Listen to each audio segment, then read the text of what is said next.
தேய்பிறை அஷ்டமி பைரவர் வழிபாடு பரிகாரம் தான் பார்க்க போகிறோம். தேய்பிறை அஷ்டமி அன்று இந்த தீபத்தை ஏற்றி இந்த பைரவர் மந்திரத்தை சொன்னால் போதும், எப்பேற்பட்ட கடனும் பணம் கொடுக்கல் வாங்கல் பிரச்சனையையும் தீர்த்து வைப்பார் பைரவர்.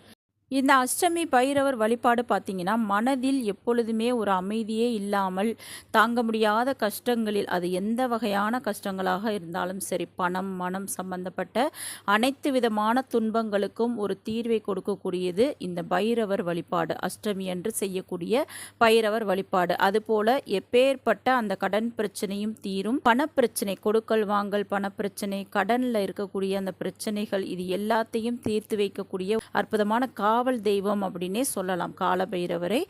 அதனால் அஷ்டமி அன்று பைரவருக்கு இந்த ஒரு ஸ்பெஷலான தீபத்தை ஏற்றினால் அது எத்தகைய பணப்பிரச்சனை மனப்பிரச்சனையாக இருந்தாலும் அது தீரும். அது என்ன அப்படின்றத வாங்க பார்க்கலாம். அதுக்கு முன்னாடி மறக்காமல் நம்ம சேனலை சப்ஸ்கிரைப் பண்ணிக்கோங்க வீவர்ஸ்.